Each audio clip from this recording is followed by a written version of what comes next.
Welcome to 4Kids Flashback.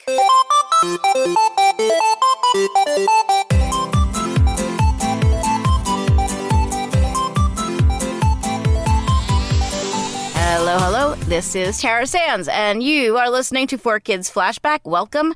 My co-host is here with me. Steve Yurko. And his name is? And it's just a different intro this week, but it's fine.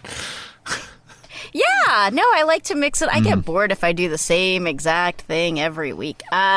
We were talking and I was like, ooh, let's save this. But Steve was just rewatched the Yu-Gi-Oh! Movie, Dark Side of Dimensions, which I said I have not watched, partially because I'm in it and I don't like to watch myself, but also because it's very long and I don't like to commit to things over 2 hours. Which is weird. Like, you'll binge watch a show, but you won't sit ththrough a movie. Not you specifically. I think weird. I was saying like you as in everybody. In people. Yeah. Because I'll find myself willing to just like keep watching a show, but it's like, I don't know, a 2.5 hour movie. Well, because there's like an escape hatch with the show. Like if you do walk away from it, it's sort of when they intended you to walk away from it. I never want to stop watching a movie halfway or 3/4 especially.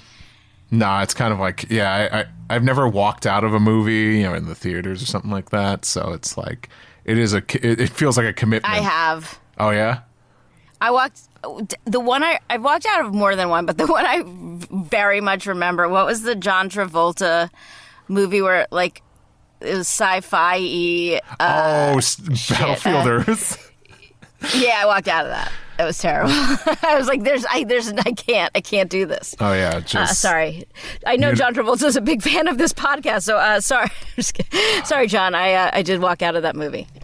He's definitely not listening, so we're in the clear. And hopefully the Church of Scientology isn't either. I know. I realized I said we're in the clear, which is such I read everything I can about. Let's not talk about them because they will. We are. Wait, let me remember the term. Because we are SPs, we would be suppressive people, and they would not like this podcast. Because we don't believe in it. Anyway, that might have gotten us canceled. But what will not get us canceled is this great interview we are about to do with my good friend Michael Sinterniklaas. Oh. Indeed. I'm very excited. Do you have a favorite Sinterniklas role? I do, but it's not a 4Kids one. What is it? Yeah, that's okay. He's Dean Venture in the Venture Brothers. Venture Brothers. I knew you were going to say that. Yeah, he's awesome. Which was like a half New York show. It became less and less of a New York show as it went on, but yeah, so that's why he's in there. And I kind of sometimes I forget. I'm like, oh yeah, 4Kids, because he's Leonardo. He was known as Trey Racer and Shaman King and Horo and the new Shaman King. But and then he had a big role in Yu-Gi-Oh. He was I'm looking it up because I've forgotten already. But he was Stewart in Magical Do-Re-Mi, which we'll have to talk about. Oh, yes. He played Mahad in Yu-Gi-Oh! But I feel like it went by another name. We'll ask him about that because I'm blanking right now. But I'm just really psyched to talk to him. He's a very hard person to schedule, and he's one of my good friends. So you're going to meet Michael Sinterniklaas. That's what I call him. Ah, yes. Sinterniklas literally does mean Father Santa Nicholas, Claus. as we call him across the pond. And like whenever it's Christmas Eve, I always check in on him and I tell him I'm tracking him on that. What's the thing, that NORAD? Is that what I forget. tracks Santa's track? Did I make that? Is that a drug, NORAD? I think I might have made that up.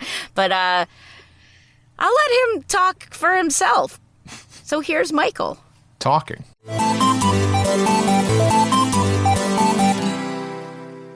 Oh my God. Our very special guest today is Michael Sinterniklaas. He is a difficult person to schedule. One of my favorite people in the world. He's a good friend. You guys know him from Teenage Mutant Ninja Turtles, in which he played the role of Thug B. No! Who are you in Ninja Turtles, Michael? I was also a mobster. I was a couple of foot soldiers. This is a true story. I was the burping for Michelangelo. You were? You did stunt burping? Yeah. Wayne couldn't do it on cue, so I did. There's proof, but I would do. Wow. But the more I do it, the more I warm it up, and it would get better and better and longer. And then our lovely producer Carol would go, "Stop it! I'm gonna throw up." It's not what she sounds like, but that was kind of how we did an impression back in the day. Carol, who I wouldn't have a job without. She wouldn't want that impression.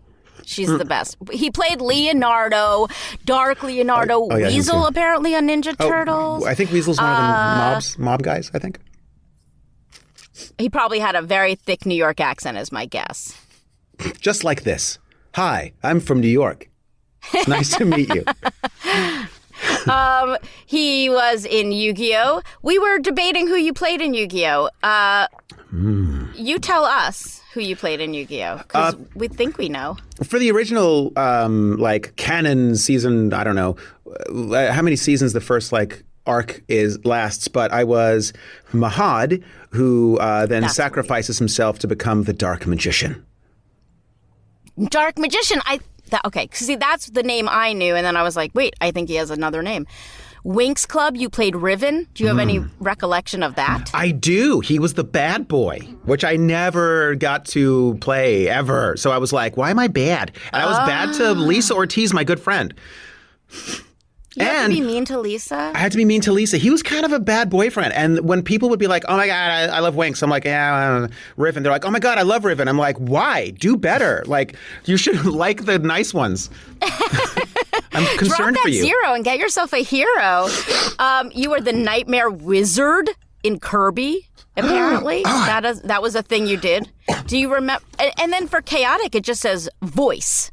Yeah, well, do you know who you were in Chaotic? It was a pretty chaotic production. I don't know. I don't remember. There was a lot of stuff where you don't remember how it was. There's 5 rooms going full tilt, and they'd pull you in and be like, do a thing, jump in there, say a guy. And I'm like, I'm a guy. And then I got a credit. Sometimes it was like that. I mean, I remember lots of it, but I don't remember that one. I'm so sorry. No, you don't have to. That's why we say on a lot of times on here, do you remember? G.I. Joe Sigma 6. This is what I see here. Tunnel Rat. Tunnel Rat. I was one of the Joes, Kamakura. Man. Yeah.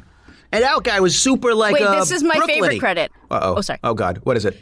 You also on G.I. Joe Sigma 6 played Scott's Friend 1. Wait, Scott who, though? Good. I'm glad. I'm so glad I can be Scott's friend. Yeah. Scott's a great guy. If you don't know Scott, you should hang out. He's awesome. He's got a lot of friends. I mean, what's funny about IMDb is you can't. I can see that there's more, but it doesn't let you click on the more. It's weird. Well, don't get me started. What more do you need IMDb. besides Scott's friend 1? I'm his first friend. I'm the premier friend. Yeah, he's a popular guy. Welcome to the show, Michael Sinterniklaas. I'm sorry. I just forgot for a second we're doing a show. I was like, I'm talking to my friend Tara, and I'm just going to be like, what did you do Saturday? No, that's not what this is about. What did you do 20 years ago on Saturday? Michael has a pretty great memory usually, and Michael, honestly, on a phone call the other day, reminded me of some stuff I said to him, and that is not to be repeated, because it probably would not that it would make people feel bad. I'm just trying to remember, but I was like, I said that? You were so funny. You've always been so funny, but you were particularly funny. In our group of funny people, you really stood out, so I think that's saying a lot. I did? Oh, my God. Yeah, let's make Ted this Lewis, about me. The funniest. So tell us where you got your incredible sense of humor and your astonishing beauty. How could you limit your talents to voice acting when you're so incredibly beautiful? Ta-da. This is the best interview ever. Okay, listen. Wait, there is one thing I do want to ask you about before I forget to. Why I'm so beautiful? We're going to get into the 4Kids of it all. Let me start there. You see, I started off as a model. No, I didn't. But you should see Michael's ballet, and I'm not even lying. He knows ballet. I was the Nutcracker Prince for a couple years, and I will say my innovation to the Nutcracker was making a real swashbuckling, kick-ass fight scene where they're usually just kind of lame choreography. We're fighting. The rat wins. She hits him with a shoe. But the second year I did it regionally, a buddy of mine from the North Carolina School of the Arts, who was a modern dancer, Tim Kennedy, actually just found out, RIP, I'm so sorry, that's so crazy, but he was this Adonis of a modern dancer, and we had all of our stage combat tricks, and then a couple of my friends who were stuntmen throw their tricks in a hat, and we had this crazy fight scene. Sparks were coming off our weapons, and we were like diving over stuff. It was in the Nutcracker. It was nuts.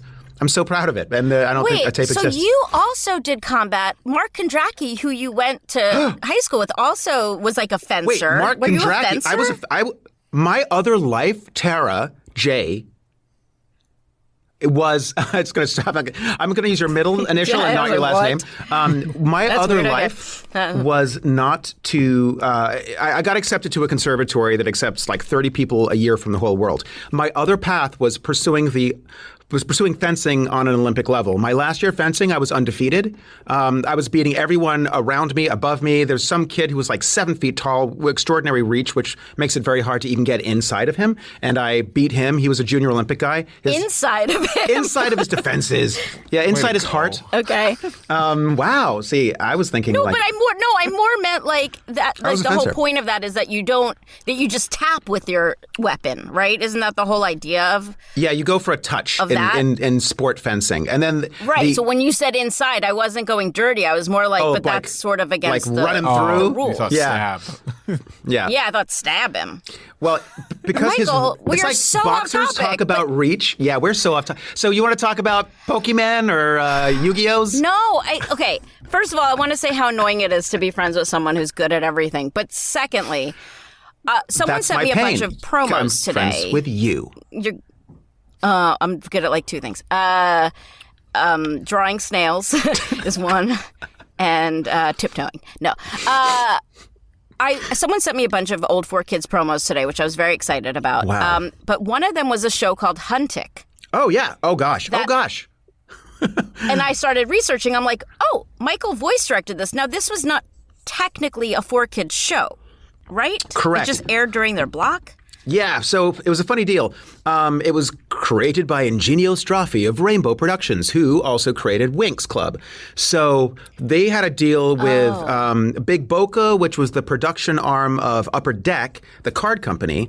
And they were like, we're doing a show. It's going to have a card component, and we want to sell it. But it went through Big Bokeh as opposed to but they were sort of the production company that hired, I think, I imagine, Rainbow Productions in Italy to actually make it.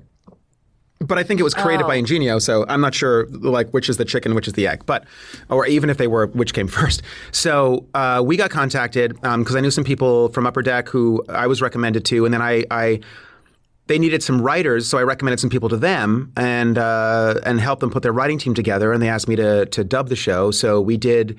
That was 2 seasons.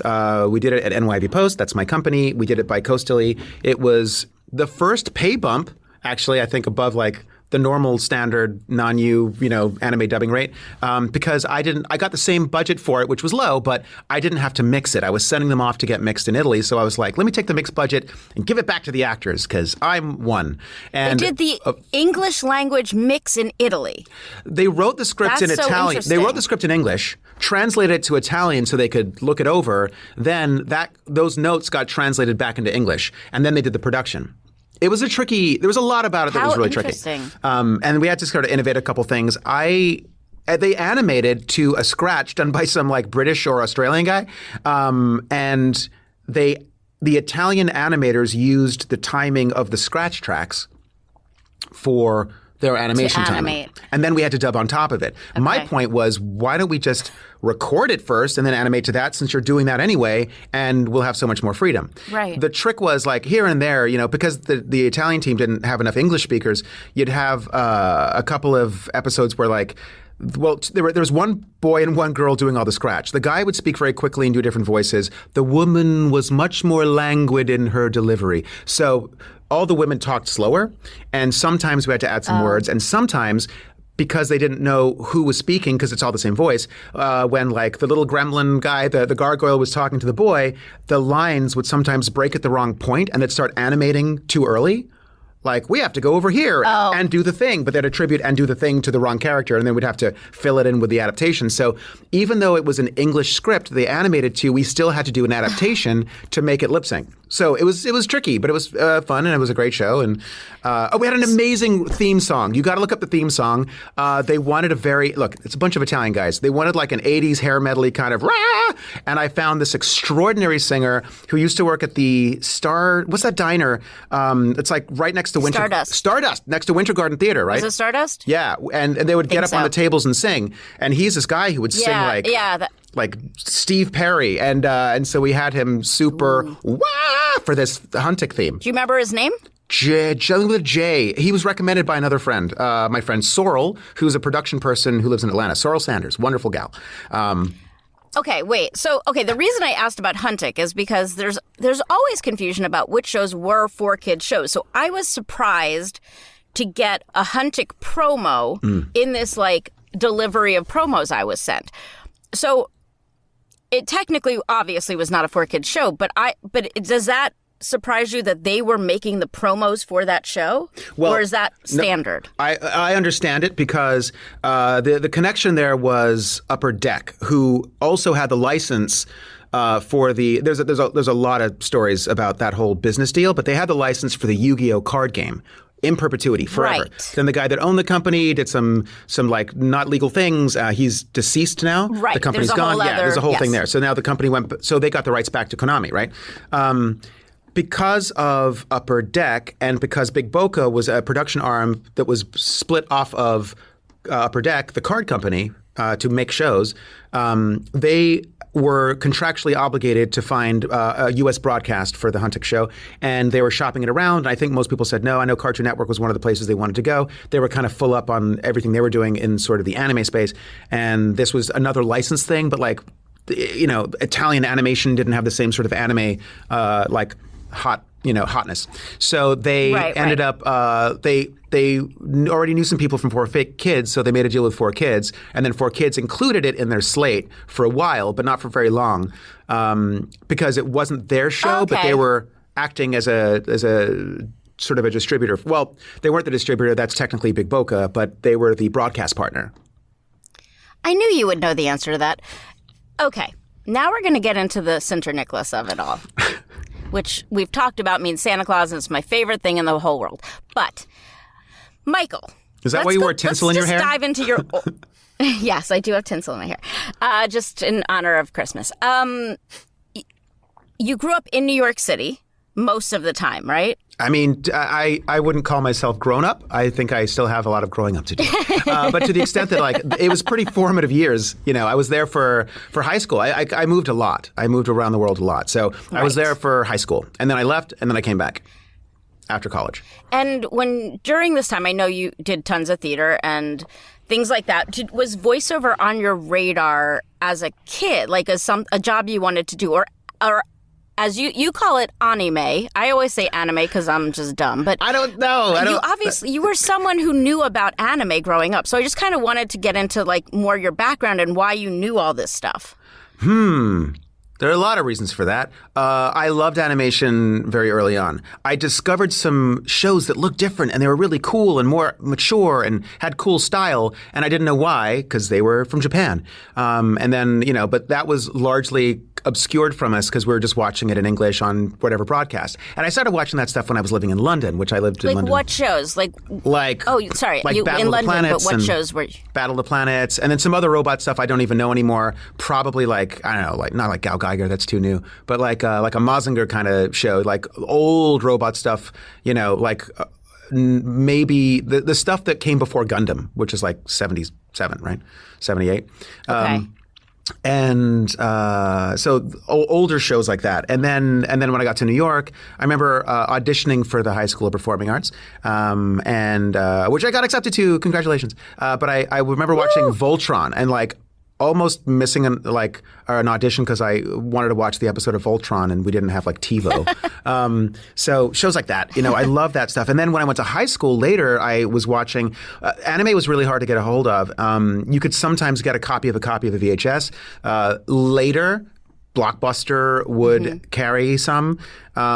Right. But my friends, one of whom is now a doctor, one is a retired homicide detective. We were the three anime nerds in school. And then like one guy who was an artist. And it was just like Like, hey man, have you heard of the show? Hey, it's called City Hunter. It's about a cop. He's kind of goofy. Hey, have you heard Ixer One? Bubblegum Crisis. Like all these like crazy 80s like heyday shows. Which you ended up working on. My first show ever was a show I watched in high school. It was Bubblegum Crisis, and then I got to even play the guitar on one of the songs, which is like epic for me. See, he's good at everything. Okay, so so you end up. You're one of these people who knows about anime, and in New York City, I guess at least you could go to like an underground video. Okay, Kim's Underground Video, I always mention. Oh my God. You could probably find stuff more easily. We discovered it. It's called Tokyo Video. It was right off Times Square. It was a Japanese-owned Japanese video store, and when we walked in, they were like, "What are you guys doing in here? You're not welcome in here." We felt very like weird, and we would rent VHS tapes that were literally videotaped in Japan off the television. So we'd watch like City Hunter and it would have commercials in it. No subtitles, no translations. We just watch it over and over again going, what the hell are they saying? But my mom was born in Japan actually. And so I grew up with a lot more of that cultural stuff, a little bit of the language, not enough to really understand. So a lot of wakarimasen for me, I don't understand.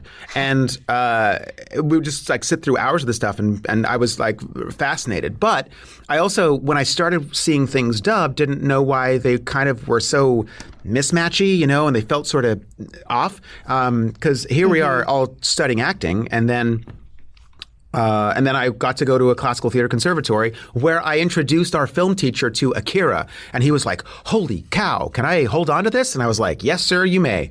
And he showed people. Okay, you mentioned the conservatory. Now, this is North Carolina, correct? I want to like paint the picture of your life. I know, Michael. and I'm like herding a cat. I'm so sorry. You're on fire. No, you're good. You're great, as long as you don't mind me stopping you. Stop me. Okay, so you get into this great program at North Carolina School of the Arts. Is that correct? Do I have this right? Yes. Apparently now they call it something else. I directed someone today whose husband went there, and apparently now it's like UNCSA or something because they introduced the University of North Carolina system into the name. But my old sweatpants just said NCSA, North Carolina School of the Arts. Do you have the sweatpants? More importantly? God, I wish. They were so comfortable. But I still draw my A's the way they did it, where they do like a triangle for the A, and then they curve the line through the A from the bottom of the right foot. It's very classic. I know what you mean. Yeah. Okay, so you're studying acting at this program, and I know that at some point you did open a studio in North Carolina. Was that during your time at school there, or was that right after your time at school there? Okay, so right after my time at school there, I ended up staying for a little bit because my mom had a stroke. So I was like, I don't think I should leave. I want to take care of her. And then she was like, you know, we both work too hard in your career for you to stay in this one horse town. At least go to Wilmington where there's production stuff going on. And I got there. I booked a lead in a play for my first thing at the historical Thalian Hall, where it's so old they have a Thunder Run. Thunder Run is like the original surround sound. It's amazing. It's a track in the ceiling where they roll a cannonball to make the whole place shake and sound like thunder for all the blow wind and crack your cheeks like classic theater, you know? Oh, for like Shakespeare stuff. That's very cool. And a guy... Michael's a sound nerd. If you haven't figured that out yet. And a friend I went to high school with. So you moved to the big town of Wilmington. And I got my SAG card on Matlock. Doing what? Doing a line in a very special episode of The Accused where I am a pizza guy who helps Matlock crack the case because the killer used $100 bills or something. And my line is basically... I don't have change for 100. And then he goes, I've got change. And then he comes and breaks the 100 so he can look at the serial number, and then he figures out the whole case. Pivotal role, scene with Andy, like 3 lines. It's an under 5. But I had a trailer, I had a stand-in, and my gosh. And I'd like How did I not know this? Every week since 2009, the One Piece podcast has discussed and analyzed the latest installments of the hit anime and manga series, One Piece. Now you can see the podcast crew live and in person in New York City. It's a chance to see your favorite podcast up close and potentially win some free swag. Check out the One Piece podcast at City Winery in New York City on Sunday, August 25th at 7 p.m. Just go to OnePiecePodcast.com to get your tickets today. Again, that's Sunday, August 25th at 7 p.m. at City Winery in New York City. I would like to share a story for the aspiring actors in your audience. Please do.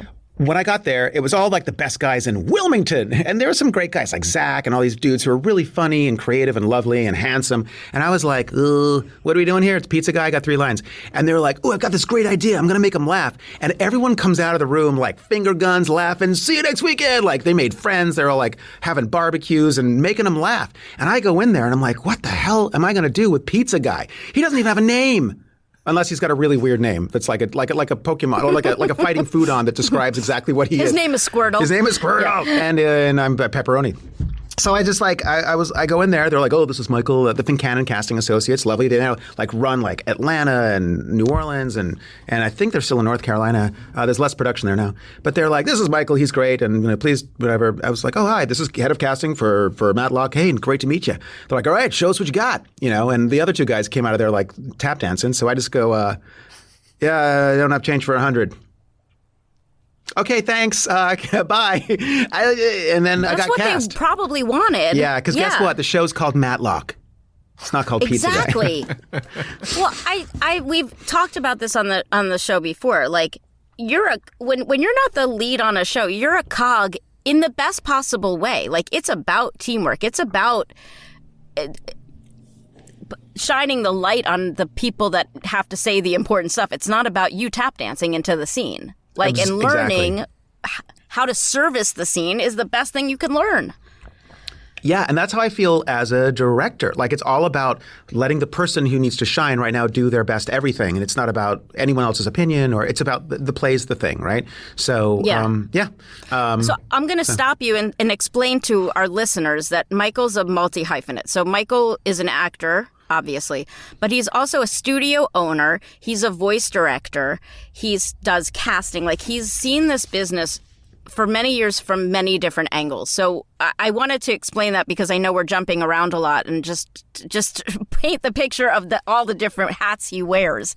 So at that point you're auditioning, but when does the idea of opening a studio happen? And because I've never asked you this. Okay, so while I was in North Carolina doing like TV and theater and some indie film stuff, I heard about auditions for some weird Japanimation cartoon. I was like, don't say that. And they were like, it's called Riding Bean. But what is that? Is it a ride? Is it a food? And I was like, wait, Riding Bean? Wait, I saw that show. It's like this getaway driver dude, and like he's got this red car, and he's not really super powered, but he's kind of badass. And then he's driving up against a truck, and they throw grenades, and he puts his toe on the brake, and they all explode. And they're like, okay, nerd, I don't know what you're talking about. And I was like, I want to audition for this. Oh my God, like I love this stuff.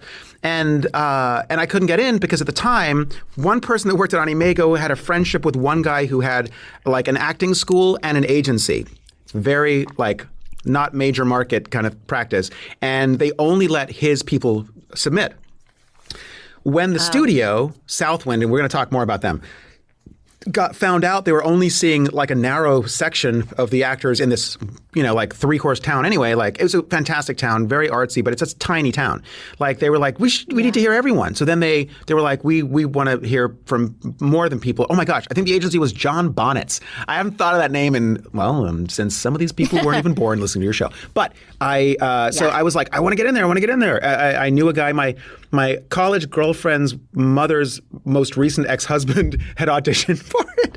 He was repped by John, and so I was like asking him questions, and then I didn't get to read for that one, but for the next one, I got to read for it, and it was like a total cattle call. I was number like 273, I believe, and I auditioned for Young Mackie on Bubblegum Crisis and various male roles. It's really a girl-led show. The Night Sabers are women who wear exosuits and they're badass, and Pris for life. But when on the way out of the audition, I was like, I watched this, and they're like, thank you. I was like, I know about. They're like, thank you. You can leave now.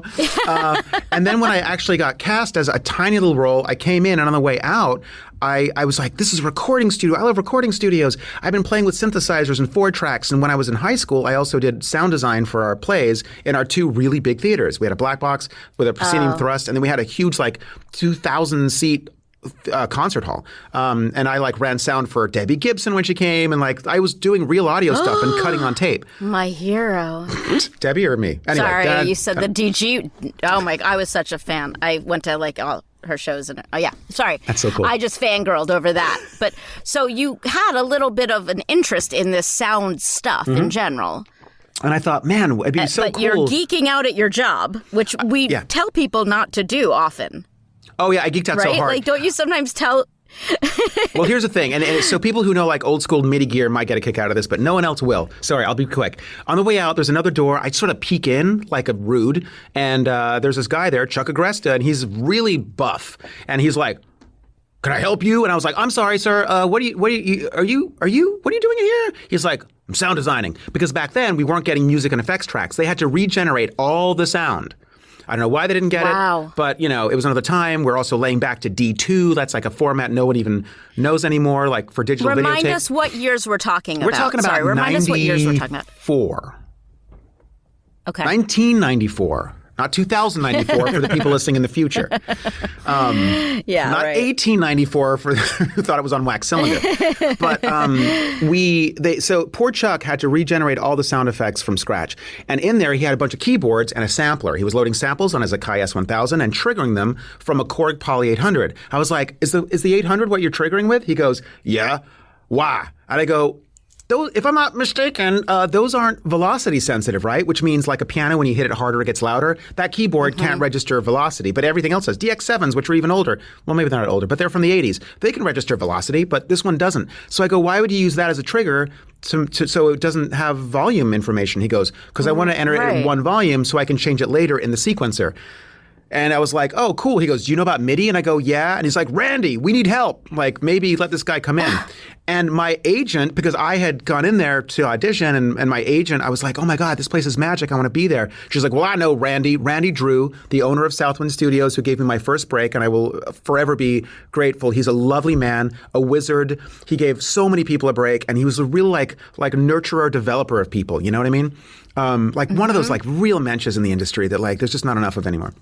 So she was like, hire this kid. He wants to work there. He's like, we're not hiring. She's like, well, hire him anyway. He's like, we don't need anyone and we don't have a budget. She's like, well, don't pay him. He goes, ugh. And then between don't pay him and Chuck saying, hey, we need help with MIDI stuff. This kid knows about MIDI, the musical instrument to digital interface, for which the acronym is MIDI.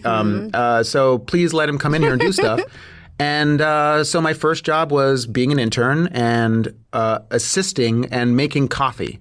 But I grew up in London, so all I knew how to make was tea. I was so bad at making coffee, that same Chuck was like, Randy, promote him. I can't drink this swill anymore. So I got promoted to helping during the sessions so I could sit in the backseat, because all these guys were musicians, and I could sort of help backseat direct. And, like Randy would be like, he's not doing what I want. You know what I'm trying to get him to do, right? And I would say, try this language. And then he would say it different, get the performance he wants, and move on. But he taught me how to engineer so I could be in the room with him while he's directing. And then he could also look over my shoulder and be like, this is how you engineer better. So I learned how to engineer there. And then he let me take over directing some incidental characters. And then he let me work on 80 Police Files, which was a spin-off of Bubblegum Crisis. And then do more and more stuff. Wow. And then I got an offer from a high school friend of mine who is now a composer at a game company to start a bigger game company. And he needed more people to do audio. He'd been visiting town. He'd been driving his grandma who had just passed car from Florida to New York, and he stopped over in North Carolina. I took him to the studio. He was like, holy cow, this is like real studio stuff. Handmade Dutch DNR console, a bunch of ADATs. I mean, all this stuff is obsolete now. You can do more on your iPhone, but it was incredible. It was very complicated. We were chasing tape when we were dubbing, so it wasn't as quick as what we did at 4Kids on digital video. I had to have a 10-second pre-roll, and maybe it wouldn't even lock up. So I did all this stuff. He invited me to New York to work there. I talked to Randy. He encouraged me to do this because I was becoming too big a fish for the small pond.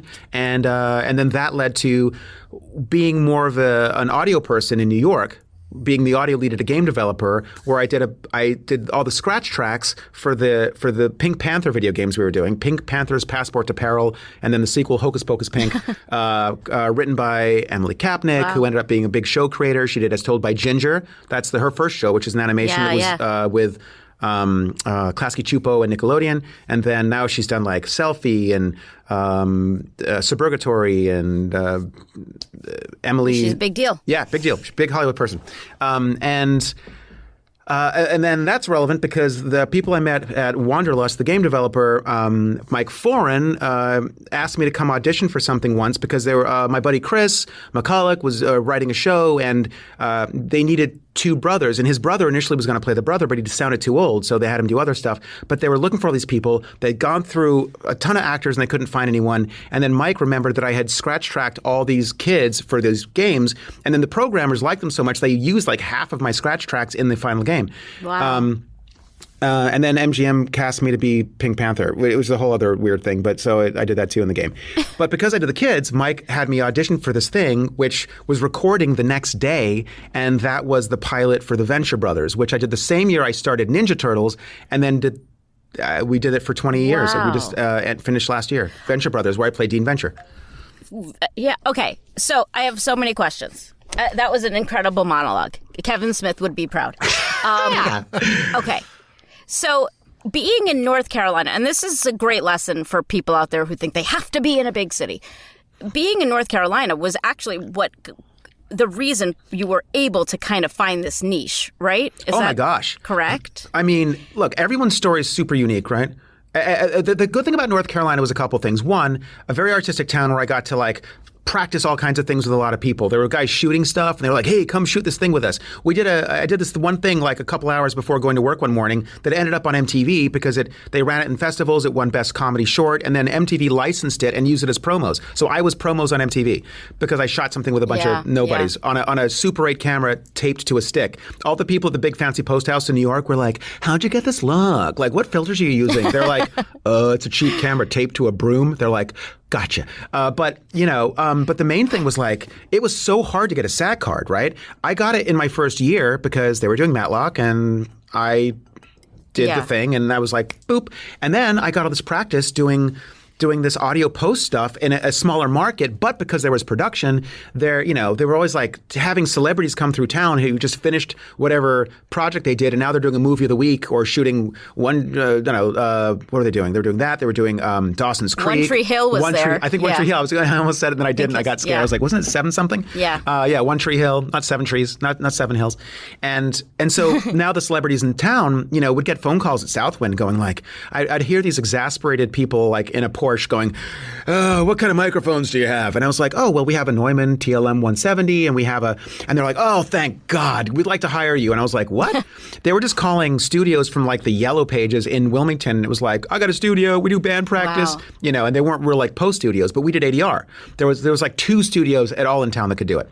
Southwind, Coastal Carolina, run by Scott Houle. He was another famous guy for old school anime nerds who watched like did he do the first Tekken? He did You're Under Arrest was a good one, and the first dub for Oh My Goddess for Animego. And I recommended Juliet and Scott to him because they were a lovely couple, amazing actors, and they did that. It's a weird small world. Sorry, I'll try to be more concise in my answers.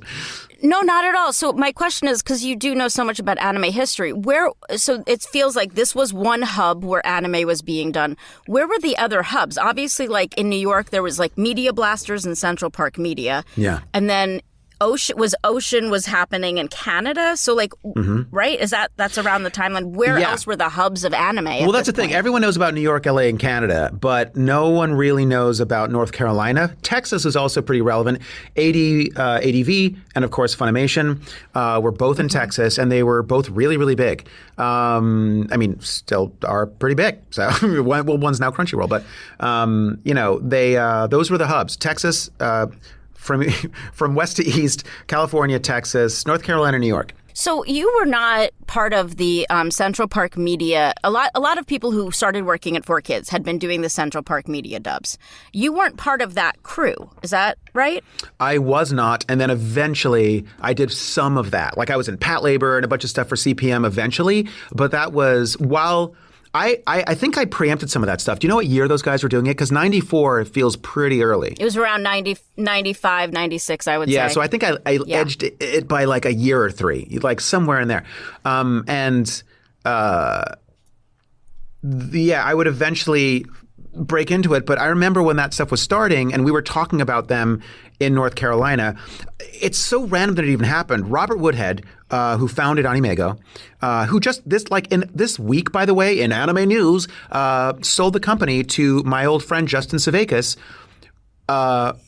who I met in my first facility in New York, which was a block away from the World Trade Center, which I moved into in the year 2000. So that lasted a year. Oh God. Wow. And now, and now he has OCD Media, which does a lot of the Blu-ray authoring for like Discotech. I actually made the initial investment in his company so he could get started. We were roommates for 2 seconds and did the first ever simuldub. Oh, what was that? It was called Kurokami. It was for Sunrise. And it's the literal first simuldub ever done. I was talking to producers for about 6 years saying right now with BitTorrent at the time, you've got a generation of fans who care about you, but the next generation is going to grow up thinking it's all free. You've got to get ahead of the release schedule that they can beat you to because they're coming out the day someone will intercept the satellite feed and then put it out subtitled in every language because fan subbers just are so passionate and they think they're supporting the show, but I think it's going to be the death of it. So eventually, with all due respect to all the fan subbers who put in blood, sweat, and tears, I get it, I dig it. I mean, I wish that had happened when I was going to Tokyo Video, getting sneered at by the employees and getting VHS tapes with no translations, but. Right. They it's too much history. Oh my gosh. I feel like I have to apologize. This is going to be like the 8-hour interview broken up into 5 volumes.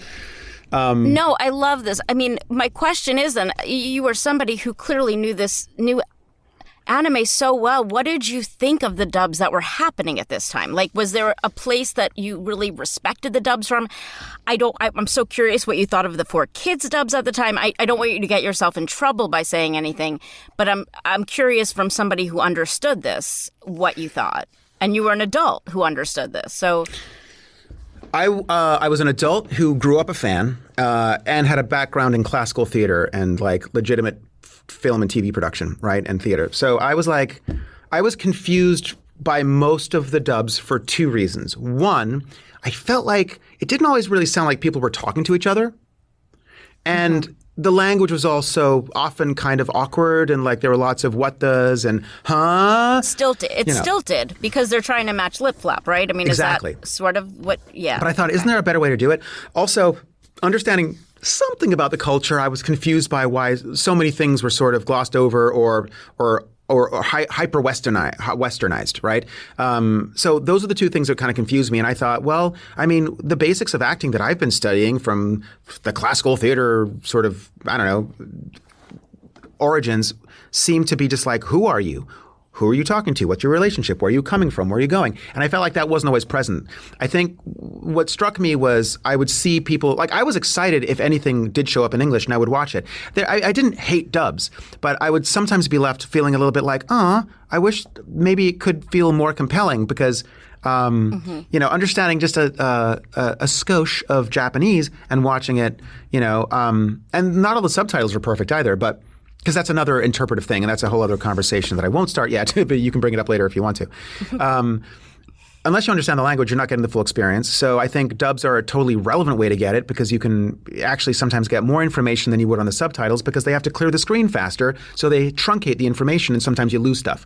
But I didn't understand why, certain things didn't. I mean, we could talk about, jelly donuts versus onigiri, but, I actually understand why that happened. I just felt like I had wished my whole viewing life that there could be more conversational dubbing. And if I ever had a chance, maybe I could do something about it. But I really saw, dub production as this like thing on the hill so far away from me. So, I had done TV shows and films, but like this was like this weird little market segment I didn't know how to break into. And even though I'd started, this is before I did stuff in North Carolina, but I just thought it was all so well funded and, they had all the time in the world to really sit around and create. Basically, my vision of it was what Disney was doing with the Ghibli films. But it was so much like inventing the wheel and trying to figure stuff out. Like when I was at Southwind, poor Chuck having to work in MIDI on an Atari computer to record to sequence the sound effects in this is going to get real deep in basically a format called MIDI sync, which meant everything was treated as a song. You couldn't just jump in anywhere in the middle of the song. You had to start the song from the beginning. Oh my God. So if you had like a 5-minute sequence and you wanted to check footstep 50 at the end of 5 minutes, you had to wait around for 5 minutes at 3 a.m. and then count the footsteps and see if that one was in sync or not. You couldn't just move it around on a timeline. It was a nightmare. And I was working in the company DigiDesign that created Pro Tools, which later now is owned by Avid. But their first PC system before Pro Tools was cross-compatible was called Session 8. A lot of fancy cards and hardware and SCSI drives, which the cables were, thick and could break, but then wouldn't let you know they broke. It would sometimes work, even though it didn't work correctly. Anyway, it was an 8-track computer recording digital audio workstation, or DAW. It was slaved to a tape, so the video was not digital. My innovation at the studio, because the deck was across the room, was to borrow a mirror from Marianne, who was our office manager. She let me borrow her compact so I could bounce the signal from my remote control to the thing without having to roll across the room to rewind it every time I want to check an edit. And when that thing crashed, you lost everything. In fact, here's a weird thing. You couldn't cut out audio to make it silent. You would render silence on top of audio. Everything about it was upside down. But it was hard times. And I was friends with Peter Fernandez, who did Speed Racer, and they had to record to MAG, which meant, get this, you're an actor. You ever go I've got a better one in me, let's do it again. On MAG, you get one take. So if you did one that's pretty good, you have to decide, am I going to go for another one? Because I will lose the one I like to potentially get a better one. It's like dating in L.A. Wow. That's not inaccurate. So once you understood this kind of behind the scenes of it all, did you kind of become more forgiving about the dubs you had seen? Absolutely. Absolutely. Everything is so hard to pull off this multimedia miracle, and even finding people to do it. And, tons of tremendous actors can get really caught up in it's not just patting your head and rubbing your stomach. You're doing that while you're on a tightrope juggling with plates spinning and a tiger's trying to bite you in the ass. It's so hard to get everything done and to get it done right. Now with computers and the ability to Command Z or Control Z and undo, holy cow, can't do that with tape. It is and a easier. Razor blade, yeah. Or a razor blade. I used to carry a razor block in my backpack. Once I fixed a girl's cassette at a bar, her mixtape broke, and I was like, I can fix that. What? It was weird. But yeah, so I just started editing on tape, and now I'm on computers. You got a phone number from that. I'm too naive to ask. I was like, I am so happy I could fix your tape. She's like, okay, whatever, bye. Michael. Yeah.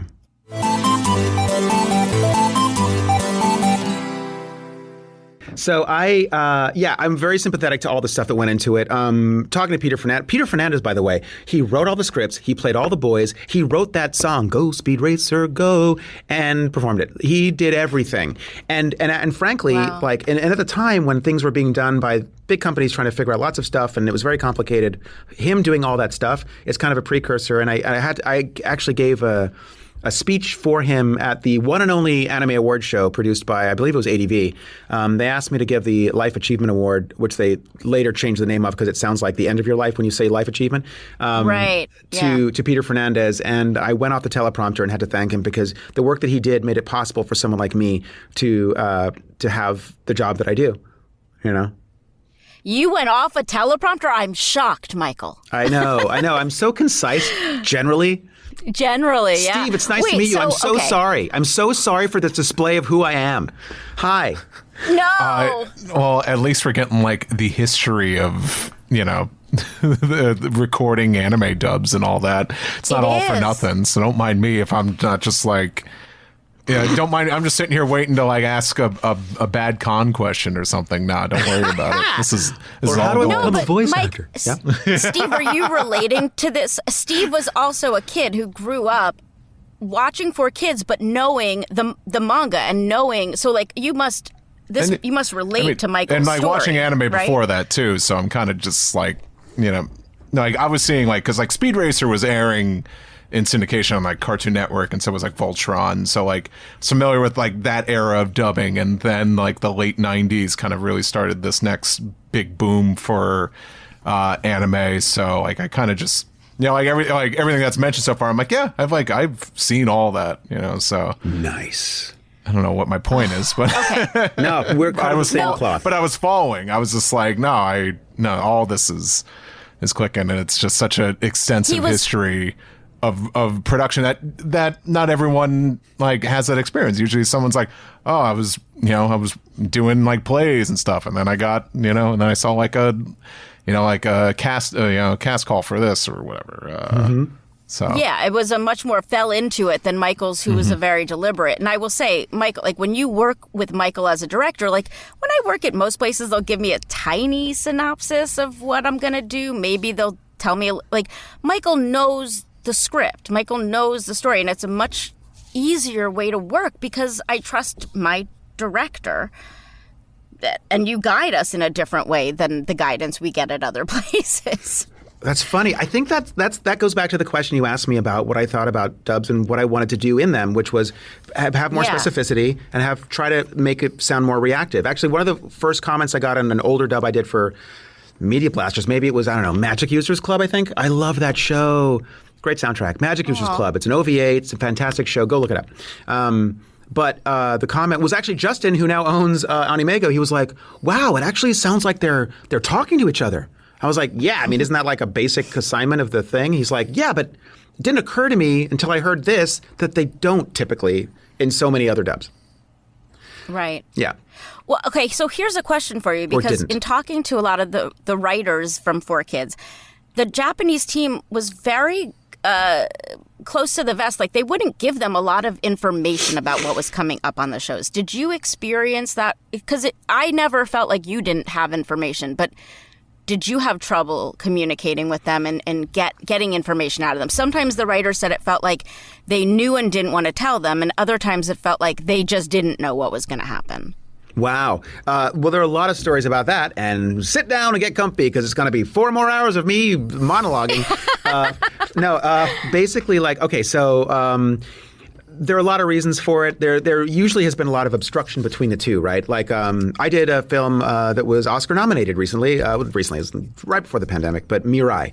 I didn't get to speak with Momura Hosoda, the director, until, well, I met him at his premiere, but I didn't get to talk about the film or anything until it was done. And the reason we did was because he was back for the Oscar campaign. Our dub got Oscar nominated. The first anime to ever be Oscar nominated besides a Ghibli Disney dub, right? So, yay, good company. Insert applause here.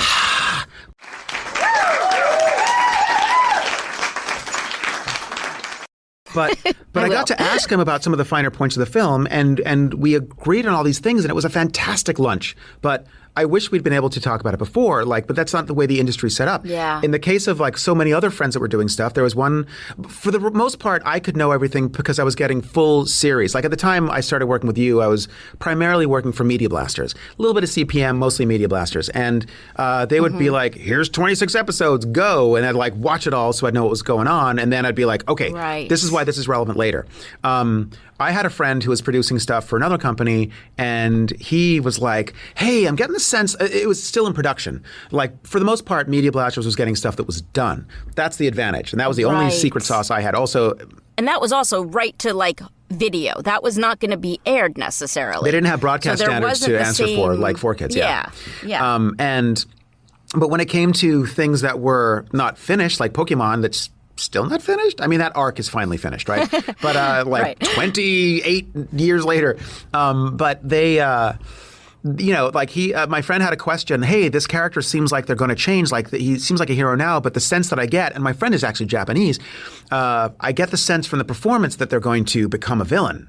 And so he asked, as the producer for, I think, Viz, which also has, Japanese investment, the producers of the show said, it's a secret. And he goes, I understand that, but, so we know how to cast it, we should probably understand where the character's going. They're like, but you must not know yet. And he goes, right. The audience must not know, but the people casting and writing and directing this show need to know. And they were like, nope, it's a surprise. So he was like, why? So that's really frustrating. But that answers so much. Mm-hmm. Because one of the writers we spoke to said they ended up on One Piece writing vaguely because they didn't want to say something incorrect that would go against what was about to happen. Now, was that when they were allowed to start production? Is boring. Or were they doing production before they were allowed to do production? Because that was held up, right? They got the show. Which and then they thing? weren't. One Piece? One Piece, yeah. They weren't allowed. Right. I mean, because I was on like the first episode, I think, as like random, I'm a pirate. They had to go real fast when they started because they had been held up.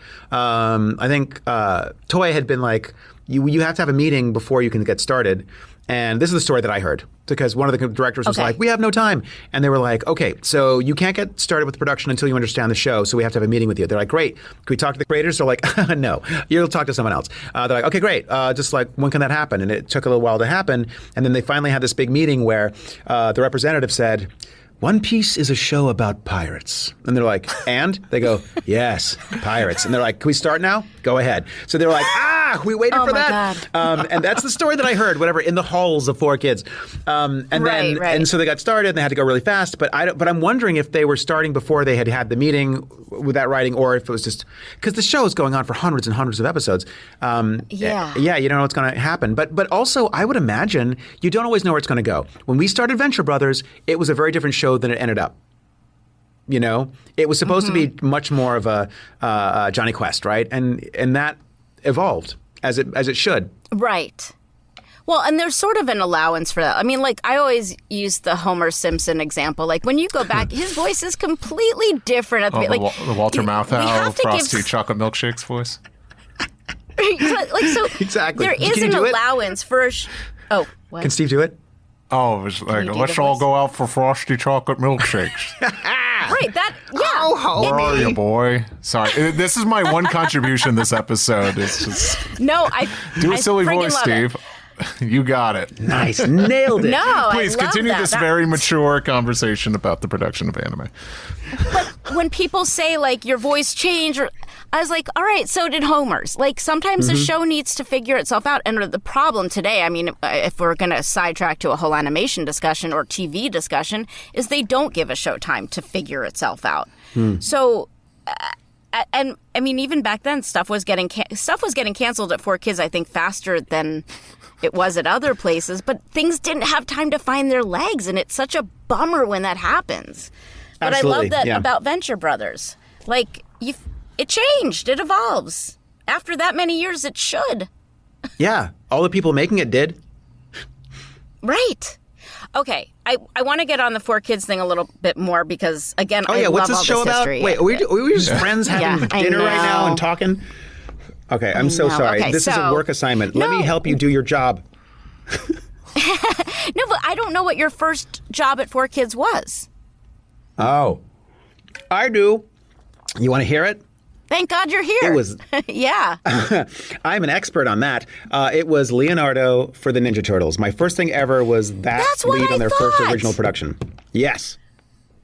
Okay, see, I thought then, I was like, that can't be right. So why had you not auditioned, had you auditioned before that for them? Or was that your first audition at 4Kids? That was my first audition. And here's why. I was literally 2 blocks away, not even knowing they were there, doing all my stuff. At the time that I read for that, I was starting to direct Berserk for Media Blasters. I had gone out, I was auditioning people that I knew, but I didn't know everyone, and I just didn't feel like we had the right fit in the people that I knew who have done dubbing for some of these leads, right? I found this one guy at NYU, Kevin T. Collins, who's extraordinary, and he's the best, like, beautiful Bishonen boy who plays Griffith. Then I had to find, like, feisty girl Casca and, like, tough guy Guts. And I was going to a lot of theater in New York, and I found these 2 actors in this Moliere play, Marc de Raison and Carrie Keranen. And I was like, I love them both for it. Like a week ago, Carrie told me, because now she's like an incredible director around town. She's acting and directing and just being the boss.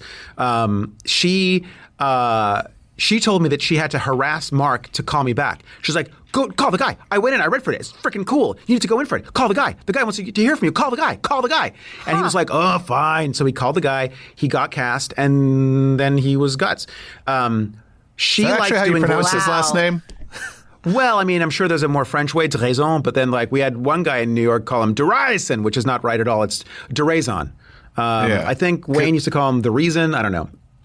Well, no, he used to say Derision because his one other director would say it wrong all the time. Maybe this is because this is like outside of like talking with other fans. This is the first time I've heard it pronounced that way, and I'm like, oh, that sounds badass. Wait, how? Dude, Derision, I think, is what I've always heard every fan say. I think so. When I say Deraison, or I think maybe the hint of French might be Deraison. But like de raison, like it's not. He speaks French. He's genius, beautiful man. He looks like young Ben Affleck. It's crazy. Too handsome for voiceover. What's his number? His number is. I'll give it. Actually, I still have it in my phone as Guts. And he just had a birthday. Anyway, I met some interesting folks at your studio. I will say, Michael, over the years. You sure did. So you find Carrie and Mark and you cast them in Berserk. Now, how does this lead to 4Kids? So Carrie was like, I love voice acting. This is really great. I've been doing theater and chasing that dream forever, but it's fun and I love it, but it's a poor man's game. But this voiceover thing is like so fulfilling in another way, and I get this immediate gratification. You do theater for the people out there, but now I can watch a playback and see the animation right away. I gotta say, the first time I auditioned for something and I saw before I left Southwind, I was like, can I see what we just did? Because it was a screen test, right? And they hit play, and I was like, that's my voice coming out of a cartoon face. Oh, I know it's anime, cartoon, whatever, but it was a life-changing moment for me. So it was, I think, for her as well. I don't want to speak for her, but you should get her on the show. But she... Yeah, we will. She liked it so much, she, being who she is, started pursuing it on her own. She found a coach to teach her. And the coach happened to be friends with a producer who used to work at Deke. That producer is Carol Weissman. Carol Weissman was doing a new show called The Ninja Turtles. It's a big secret. We're finally redoing it with the original creators, whereas before it was licensed, and they put the belt buckles on them and changed the colors of the bandanas. Peter Laird, because Kevin Eastman had sold his interest in the company, moved on to heavy metal and everything else, Peter Laird was actually producing the show with 4Kids. One of the two original creators, right? So she came and auditioned a bunch of people for her friend's, class, and Carrie was like, "Oh my God, I just read for Ninja Turtles. I'm not going to be April, but you would be a great Ninja Turtle." And I was like, "That's awesome, cool, whatever." She's like, "You got to go," and I was like, "I don't know. How am I going to go?" She's like, "Just go. They need you." And I was like, "They don't need me. It's New York. They got plenty of actors." She's like, "But you need to go. You'd be a great Ninja Turtle." And I was like, I hold auditions. I don't crash auditions." And she was like, "You need to go today." And I was like, "I'm actually kind of under the weather." She says, "I will kick your ass if you don't go." And I said... This is so Carrie. When we have Carrie on the show, you'll understand why this is the quintessential Carrie Karanen. So she threatens me to go do it. I had discovered the Mike Pollock from the one time I put an ad in Backstage and got 600 tapes of crap with 2 diamonds in that pile of hay, and he was one of them. So he started working on Pokémon because he had been doing radio parodies, and then I cast him in a couple cartoons or anime series, and so he auditioned. He somehow found his way into 4Kids. I called him up and said, "Do you know those guys? I'm going to get murdered if I don't crash an audition." He's like, "I can walk you in." So he walks me in. I meet Rita at the front desk, who became a friend but scared the hell out of me this day. She was like, "Who are you?" And I was like, "Michael." That's all I said. I literally said Michael. And she looks at me. She's like, "Michael who?" And Pollock goes, "He's not expected." She's like, "You wait a minute." And then she goes in the back and gets George. Rip again. The lovely George, who was head of casting. Remember George? Has George come up in the show? Have you talked about George? What was George's last name? This is the first time. I don't even remember. He was such a sweet man. He was so gentle and soft. And if it weren't for George, I wouldn't, because he shows up and goes, "Hi, you weren't on the schedule for today. How'd you find out about this?" And I was like, what's the name of that woman? Voice coach. And he goes, "Oh, Martha." I don't even know her name now. I was like, "Yep, voice coach." There was a casting person named George. I think you're making this up. He sat in the back room. I'll have to ask around. He sat in the back. I think he used to sit in the back room that was behind the kitchen that they later opened up and put some more people in. But I think that's where he used to sit, behind the kitchen. Because I thought Kristen or Julie was handling casting at this point. Okay, wait. So this is, timeline-wise, this is probably 2002? When is 2002, 3, yeah, somewhere in there. Okay. Maybe, beginning of 2002, I think. Yeah. So Mike Pollock helps you get into 4Kids. You read for this thing. You kick ass, obviously. Did you feel like the audition went well? No. I go in there. George is like, we don't know you. I said voice coach. He goes, oh yeah, sure, her. And then he's like, well, we're all full up for today. So I'm like, okay, thanks, I'll leave. And he goes, but if you want to come after 6. And I was like, that's a possibility? Okay. So I was like, sure thing. And then, this is a fun one. I go, oh, do you need me to bring anything? Like, headshot, demo? Neither of which I had. So I was like, what? And then I was like, oh, Michael, you idiot, why'd you say that? And he goes, no, we don't need that. But since you mentioned it, hold on a second. Then he goes back and gets me some copy, which I wouldn't have had otherwise. It would have been a coldest of reads. So they already cast Copy is the script that they use for an audition. Yes, thank you. So he gave me Mikey, Donnie, and Leo, right? So I walk back to my studio. I'm like, okay, I got a couple hours. I look it over. I'm like, okay, Mikey, I was like, sure, fun, did something funny and cool. Then I was like, Donatello. Now, this is the one I'm really going to be good at because I'm a nerd. I can speak about all the tech stuff with aplomb, and I can correct their like bad hacker language, And then I was like, Leonardo, what's this? The description read, everything you want in a hero and more.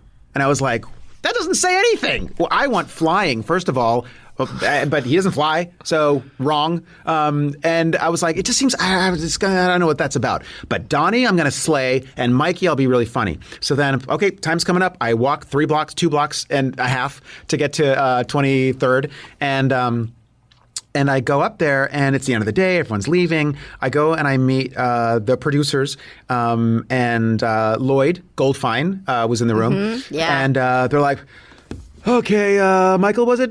Great. What do you want to get started with? I was like, honestly, I think Leo's going to be the worst one. Can I just get that out of the way? And they're like, I'm sorry, what did you say? Like, are you telling us you suck? Why did I wait around? I've got a family to go home to. And I was like, what do I do? I've got a path ahead of me. In for a penny. So I said, yeah, I'm not really that talented. I would just like to get this over with as quickly and painlessly as possible, please. They're like, just read the damn thing. So I know, I was like negging myself. So I read the thing, and immediately after I read Leonardo, I go, see, I just don't sound big and heroic enough. And Lloyd goes, they're Teenage Mutant Ninja Turtles, just use your natural voice. So I read it again, I do the thing, and then I go on to the other 2, and they're like, thank you, get out of here. And on the way out, I bump into Carol Weissman in the hall, who goes, well, let me just make sure I have your number here. And she literally like tears a scrap of paper you would otherwise put your gum in and writes a number down, right? I walk out of there. I don't think about it again because that's what an actor's job is to do. You walk away and forget about it. And then I go to my first anime expo. I fly myself out to California because I'm trying to get more business because I'd started this company to 2 reasons. The first was my mom's health wasn't so great, and I wanted to make more money and have more time to take care of her. Mm-hmm. Unfortunately, no one told me when you have your own business, you have neither of those things, time or money. Right. So that was hard. The other thing was I had so many actor friends, and I really wanted to do something for my community of actors and help them. I did so many free demos, and I brought people in from the theater community to do VO, and I was giving away a lot of stuff. So I was trying to get more work from California in New York because I'm like, this is an incredible market. I would sit down with all these companies and go, have you heard of Broadway? There's some amazing actors who you should have on your shows. And they're like, we're LA. We're good on actors and studios. So, but that was my first trip to try to, to scare up the business. As I fly back, I'm checking my cell. This is 2003. So my cell phone's voicemail was full. And I check it and I start going through the messages and I hear, this is Carol from 4Kids, call me back. So I call her back and she's like, oh, good. I'm glad you called. I thought we were going to have to recast Leo. And I go, wait, what? And then she goes, however, no one knows who the hell you are, and it was hard for me to find you. It's a good thing I took your number down. How did you end up in my audition? And I was like, did you say Leonardo? She's like, yes. Who are you and how'd you end up in my audition? And I was like, I mean, if I was to hypothetically say that I had crashed your audition, would I still be Leonardo? She goes, tell me the goddamn story. I told her, we had a laugh, and then literally like a child, I skipped around the halls of my office, skipping. A grown man skipping. And I couldn't believe it. And then for the whole first season, I thought I was going to get replaced because I was a fraud. I crashed the audition. I'd never worked there. All the other guys had been there before and knew what was up and had a shorthand. And I was like, I'm getting fired. Wait, were you... This was around the same time that you were cast in Venture Brothers, though, right? Or no? Or like, what was, you said it Very was around soon the same after time. that. So yeah, right after that, like I'd done it, and a few people in town knew I was a Ninja Turtle now. Like art, because I was friends with a lot of animators. I love animators so much, and even as an actor, like on the Turtles, I was the one guy who would hang out in the art pit and like talk to all the storyboard guys and like what's going on, and I was friends with like the first director was Chuck. Chuck Patton, incredible dude. And then, then we had Roy Burdine, also great. But like when it started, all those references that Chuck brought to it were like Shaw Brothers films, Akira. Like the opening sequence has Raphael power sliding on basically an Akira motorcycle, like big red bike. And so we would like hang out and talk about all this stuff. And I loved getting ideas from the art team about how I was going to play my character. So some people around town knew stuff. And that's why my buddy Mike Foran called me in and was like, hey, totally spaced on you. I should have thought of you sooner, but can you come in and audition for this thing? I happened to be at Media Blaster's office and said, I can come in tomorrow. He goes, I'm sorry, dude, it records tomorrow. And I was like, well, I mean, I'm at a client's office. I don't think I can make it. He's like, I'm sorry, man. I should have thought of you sooner. It's my fault. And I was like, well, just before he hung up, I was like, where are you guys located? He's like, the office is literally 3 blocks away from where I was at Media Blasters. And I was like, oh my God, I can actually make it before 6. So I finished the meeting. I ran 3 blocks. I met Miguel, who's an incredible artist, and took me into a closet with a microphone with a panty stocking on it, plugged into a DAT recorder, a digital audio tape made by Sony, and just kneeled in front of me and had me read the thing. They are goofy boys. They are very nerdy boys. And I was like, nerdy boys. And then I thought of, I was like, oh, like a Davy and Goliath, like 50s, like claymation kind of thing, like that kind of vibe. He's like, yes, do this. And then I started thinking of our first voice director, Sue Blue, who said the word robots, robot, and me and like Wayne, and we would try to sneak the word robot in some of the walla, but she would hear us and be like, what are you doing? Don't do that. We were sometimes bad. But it took me a season to learn to be bad because those guys had been bad because they'd already worked at 4Kids, and I had to become one of the cool ones. But I never as cool as them. Anyway, so I did my Sue Blue impression. Halfway through the audition, Miguel's shaking his head, and I'm like, really? I'm not even done. He hates me. And he goes, perfect. He is Dean. We'll record tomorrow. And I was like, oh my God. And then synchronicity, man. I didn't even have to cross the street from my apartment to get to Matlin Studios where they recorded the pilot. Yeah. And me and Chris did... with the Kiss pinball machine. That's what I remember about Matlin. Wow. I remember they also had, I think, a putting green in front of one of the booths in front of the glass. I think so. I'm not a golf guy, it was a fun place. It was a very fun place. And Alan Gus is still in the industry, right? He's such a sweet guy. I think so. There's some lovely people in our little industry. So I got to read for that thing there.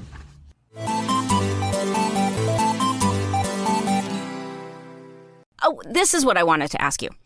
What did you think of 4Kids because you were an anime, you knew about anime. What did you think about what 4Kids was doing with anime? And when you went to audition there, were you judgy? Were you impressed? Like, what was your thoughts? What were your thoughts about 4Kids? Okay, my thoughts of 4Kids were, holy cow, this is the biggest game in town. It's an incredible production facility. A lot of smart people walking around here. This is great. I'd love to be a part of this. I had my own studio 2 blocks away. I knew what went into it, but they had more expensive things. I mean, I put a lot of money under the hood in my studio, but they, also had beautiful offices and reception. I didn't have that. They had 5 different suites. I geeked out with all the engineers. It was a great place. It was a great team. Sorry, I drank my tea too fast and now I'm belchy. No, take your time. It was an extraordinary team. There were so many wonderful, great, smart people there, and they were doing. I thought they were doing very good work.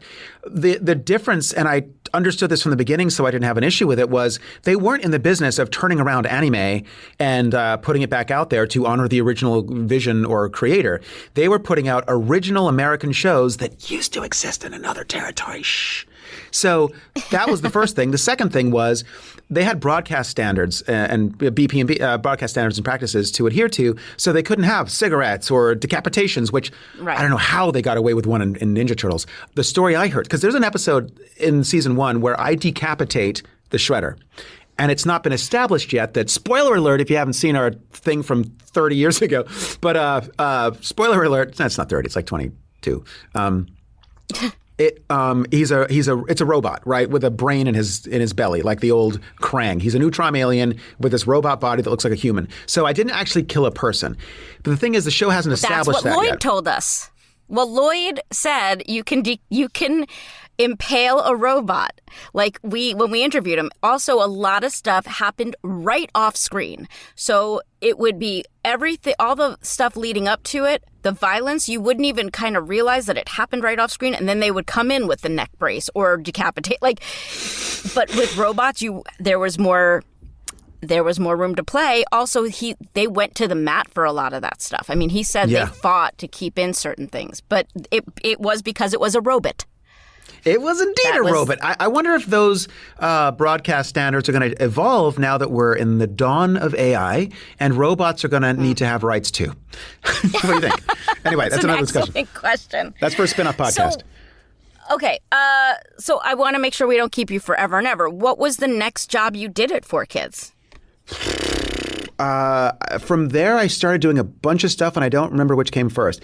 Probably Pokémon. Okay, that's okay. Pokémon, Sonic, everything else you talked about. What did you not talk about? We talked about G.I. Joe. Winx, Yu-Gi-Oh! Winx, Yu-Gi-Oh! Fighting Foodons. Did I do one of those? Did I do an Ultimate Muscle maybe? Yeah, you did. Definitely Wait, Sonic X. I'm going to tell you who you were. Can I? I'll interject with the nerd stuff now. Hit me. Shaman King is a big one. Oh, Shaman King. Come on. We were both big on Shaman King. Let's talk about Shaman King. Oh, yeah. That was a fun one. Got stories about that. So I remember, check this out. So here's the voice for Trey Racer, otherwise Horo Horo. They did a lot of name changing on that one, right? And it wasn't just that. I mean, there was a whole other thing where I don't know if anyone else has talked about this yet, but we had to change that whole sequence where they would summon the spirit and then put it in their chest, and they would call out possession, which a few of the syndicators in conservative districts thought sounded too demonic or satanic. So they changed possession to unity, I think was what they turned it into. But we used to scream possession when we would merge, right? I remember doing the voice, however I did the voice. And then there was one day where, Tara, just a couple of guys talking here. You remember those days, 4Kids would bring you in, you do a show, then you have pickups and trailers and pickups. And man, I did like a 9-hour day at 4Kids. I think it was a Wednesday. I think I did all of Ninja Turtles. We did pickups for Ninja Turtles, pickups for everything else. And usually the pickups were all fight scenes. When we did the original show, we did the dialogue, but then they don't know how they're going to time the fights. Right. So we'd put in a couple of and then would come back for all the and do the crazy stuff. So it was all throat scratchy. Then I do a bunch of other stuff on another show that was very actiony. And then I had a night session at Sonomat to record an episode, the first big fight scene for Trey Racer. And I was shredded. Tony was directing me, good friend, and Dan was engineering. And I was just like my throat was shot. I was literally tasting blood as I was performing, right? And Tony, sweetheart that he is, was like, I am so sorry. This is due tomorrow. We'll just get one take on everything, and we can redo everything, but I just have to show the producer, right? Jim Malone. Dan is stopping going, this is cruel, like he's going to get nodes. And I was like, I got you, we'll keep doing it. So the voice that had been cleaner turned into like, hey, I'm Trey Racer. And then when they reviewed it, the team liked it so much, they were like, Malone was like, hey, I like the new take on Trey. Let's keep the voice. So then for the next 67 episodes, I'm like, hey, into the Ikupasi. I got a shred. Oh my God. So I didn't create that voice. I was left with that voice. It was an accidental. And then they liked it. Yeah. Jim liked it. And I love Jim. Yeah, and they loved it, and then you shredded your voice more. And there's another story about characters you played.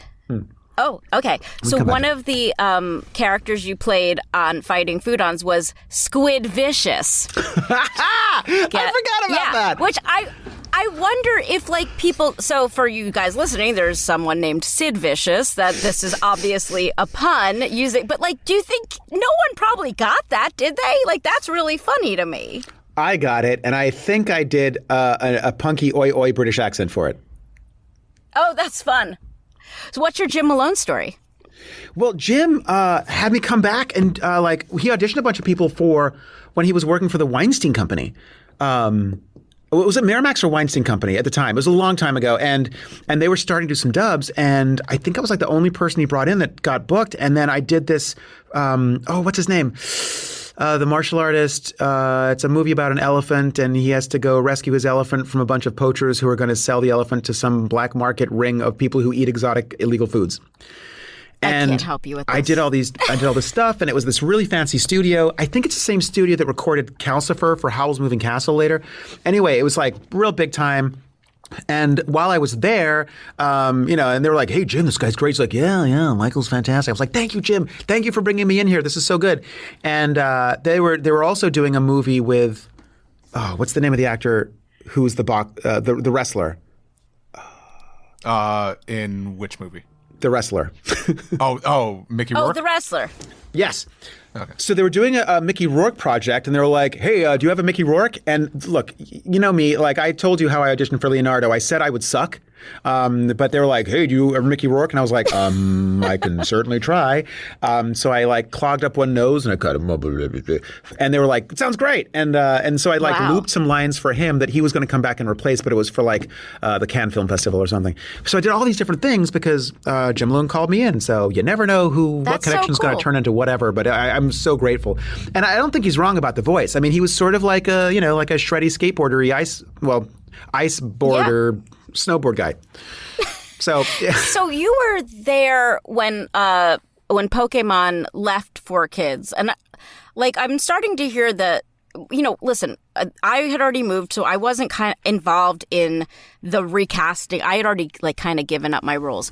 You were a studio owner, and I know that they were kind of shopping around. Were you one of the studios that they spoke to when they were? We're trying to kind of piece together exactly how that all went down. So I'd love your insights into that. Yeah, I got a call from someone there at one point. I'd been doing a lot of anime, and I think I was doing for people who appreciated anime as opposed to, re-releasing product from another territory as domestic. I had the respect of some people. I got a call from someone, I forget her name. She was lovely, and I think she had appreciated the work I was doing on other things like Berserk, which kind of went, there was no viral at the time. But we were doing a lot of fun things. In addition to doing a good job with the show proper, we were doing outtakes, and that became had a whole life of its own. People loved the outtakes on Berserk, and we did it for a couple of reasons. One, we were a bunch of friends having fun. Two, and these people are still like my family, and also because the world in Berserk is so dire and dour and bloody and sort of grotesque, but the character development is incredible. We thought it would be a nice palate cleanser to give as a gift. And Media Blast was more free content? Great. We never got paid for anything like that. We just thought it was fun. And I used the outtakes as a sort of directing tool to keep people sort of engaged and creative and having fun, right? I think momentum in a session is pretty important, even though I take too long to explain backstory. So I got this call, and they were like, "Hey, we've been looking at your work. We really think it's great. We'd like to talk to you about producing the show." And I was like, "Oh, well, first of all, thank you, Senpai, for noticing me. But I think there may be an issue because, when we work at 4Kids, we were signing these non-compete contracts." And I was like, I already heard some rumblings of the show not getting renewed. And the way it works is it's not like a renewal thing. When you license a show from another territory, you have a term of that license, right? You work out the financials, and then you say you have the show for, typically these days it's I think 6 years still. Theirs was, I think, for 10 years. It was 10, I believe. Yeah, theirs was longer. So, I mean, their deal was very different than a normal home video anime thing. And they knew, 4Kids did know that their Pokemon license was coming up. But from what we heard from Norman was that he thought even though they were losing a lot of the licensing, they would still retain producing the show. So I guess this was sort of going on unbeknownst to the higher-ups at 4Kids, that these calls were going out to other studios. Again, I'm learning all of this too, because it did, just so people at home know, it did ultimately go to Taj Productions. So you're saying that you did get a call as being one of a possible place Pokemon might have gone. Yeah, I'm trying to be specific. Let's see. The way I remember it, I got a call from this nice lady. She said she liked the work we were doing at NYV Post. she said that they were thinking of taking on production of the show of Pokémon, and I was like, "Oh, that's happening at 4Kids." And she's like, "Yeah, well, as I remember it, we think we can handle the production, and we'd like to just take it in because it's our property, and now we have more of a U.S. footprint." Right. At the time, their head office was of the Pokémon company, the American wing was in New York, right on Fifth Avenue, I think, And so she said, we want to keep the production to ourselves instead of licensing it out to this partner. And I was like, oh, okay. Right. Well, the problem that I saw with it initially was when we were working for 4Kids, we would sign non-compete clauses. So there might be an issue having the original cast return. And I was like, I would love to do this with you. I think it'd be really extraordinary. But as an actor with friends in this community, I wouldn't want to do it without the cast. So if there's a way to, if that's going to happen, and I didn't know anything about anything, then okay, I'd love to talk about it. But I was not interested in helping them replace the people that had already done it for a decade and weren't even making their rent with what they were making on the show. So I didn't want to cost them their jobs. And the other thing was because most people who in town were good at it were already working on something at 4Kids. So it would be a real reinventing of the wheel for so many characters. And I think I might have even said, you probably don't want to do it in New York if you're going to have to recast. But I hope you can find a way to keep the cast. But don't do it here, And they were like, well, we're here, so we want to. But now they're in Seattle, so I don't know. This is all vague recollection, but I was like, I would love to do this. And then, so I basically said no to Pokemon unless the original cast can do it. Yeah. Yeah, I mean, I'm hoping we get the Pokemon Company Nintendo side of that story too, because again, we're hearing different versions of the story, and like even the actors that we've interviewed have different versions of the story. So you're the first person to tell us about this from a studio side, an outside studio side. So I appreciate that's fascinating, and I do. Because of the way you reacted to it, I will say there's a reason why Michael has a really good reputation in this industry. And it's because you do things like that and you look out for people and you do quality work. And please check out all of his shows. We're not going to keep you forever and ever, but we're going to have to do a part 2, 3, 4, 5, 6 of this because you have so much to share. But yes, there's a reason why your studio produces high quality stuff and why you yourself are a fixture in this industry. So I thank you for that. Is there anything else before we let you get the hell out of here that you want to talk about? Oh my gosh. Well, this is a 4Kids podcast, so I should limit it to that. I'm trying to think of all the other, there was, being a part of the 4Kids family and doing panels with those actors, especially in New York, we got some funny questions like, how does it feel to be part of the most hated dubs in the industry? That kind of stuff. I remember sitting next to Wayne and he was like, you kidding me? He'd get really offended. I was never offended by it. I totally understand. I understand why someone who loves anime would be offended by the cigarettes turning into lollipops or the jelly donuts from Onigiri, but I also understand why 4Kids was doing what they were doing. Everything's legitimate. I really I don't have any animosity towards the people complaining or the people who change things. Both had their points, but Wayne would get so cross. What are you doing? Hey, think about your questions before you ask them. What are you doing? That's rude. But I don't think they meant it. Maybe that one question was someone asking how does it feel to be bullied? You know what I mean? So I don't know. You're very kind. But also, I mean, as an otaku yourself, you understood both sides of it, and like Steve is an example, and we've spoken about this before, of someone who is a teenager who is disgruntled, and you react differently as a teenager who's disgruntled than as an adult who's disgruntled. So he was on message boards and stuff, and now that people then, when they grow up or work in this industry, realize, oh my God, just getting anything on television is a feat. Oh gosh, yeah. It's an impossibility, and for it to happen, there's a trail of bodies. There's hundreds of thousands of other things that just don't make it, that deserve to, but they don't. Right. And having a sense of humor about it is also a big deal, because I will say not all of our cast members have a sense of humor. Most do, but not everyone is okay with saying, oh, we screwed that. I go back and I listen. I'm like, I was learning how to dub. Of course I wasn't that good. I can admit that my performance was mediocre. I'm going to stop you there. You were fantastic. So the thing that I saw people like you do, like Veronica, like all these people who were so incredible and inspired me and pushed me to be better was like, people would go in there. Here's one of the things that happened in production at 4Kids. I would always like do previews and talk about the moments. They would just be like, go for it. Like Darren would say, look or do, right? You can watch it or just go for it. And most people who worked a lot would go for it. And there was this magic trick.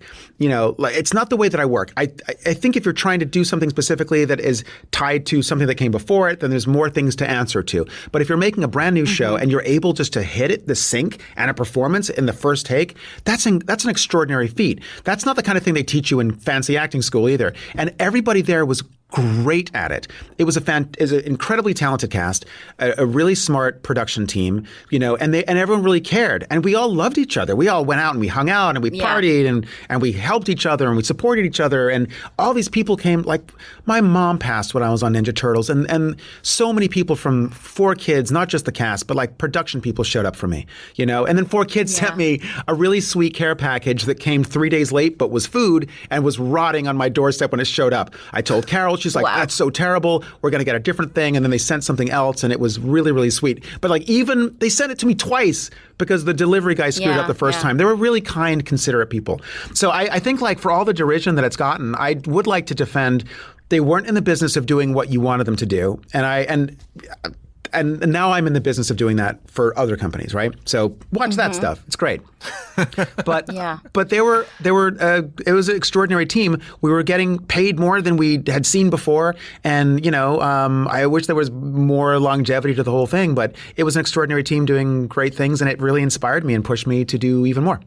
So I'm grateful for that time. Oh my God, I'm gonna cry. Check out all of Michael's work. I mean, most recently, The Boy and the Heron, which he voice directed. Just beautiful, beautiful projects that he's worked on. I can't list them all, or we'll be here for another 3 hours. But follow. I'll put links to his Instagram and all that stuff. But just thank you, Michael. Thank you, Tara. Thank you for being a friend. Thank you for being a friend.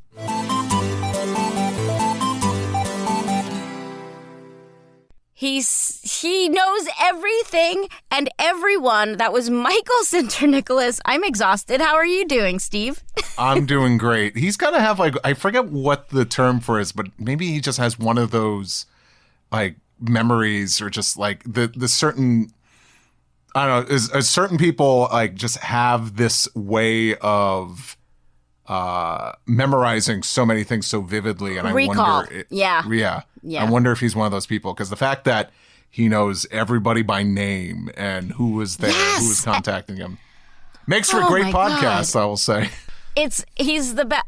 I can't say he's the best guest because I love them all, but like just so much information about the whole industry and about 4Kids. I mean, I love him. I think so much. like all that stuff, because we talked so long about, you know,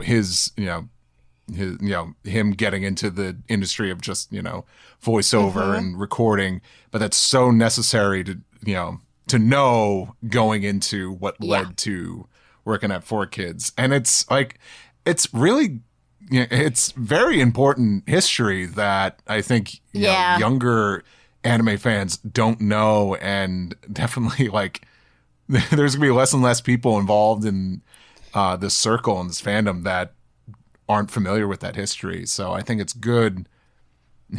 It's good to have this stuff out there. And how weird that his first job at 4Kids was not even an anime title. I mean, just so weird. Like, I would have assumed that I knew, like, when I feel like Michael's someone I've known my whole life. So now that I realize I didn't know him till at least 2003, that's just so strange to me. Right. But he could be a professor of anime. I mean, he just understands this industry. He understands the culture over there, and why, like, someone to be that much of a hardcore fan and still understand the westernization of it and why that had to happen and all those things.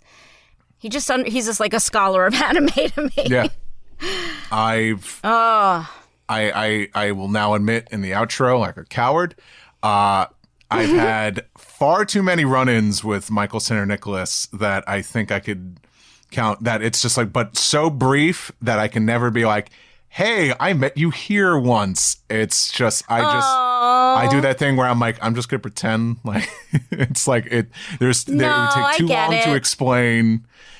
So many run-ins, and I just like at conventions, I'm assuming. Conventions, right? Outside of conventions, because I realize, just like similar industries, it'd be like at like a premiere event or something like that. But I'll just be like, he's everywhere. He is. He really is. He is. But I'm convinced he has more hours in his day than other people because he just does so much.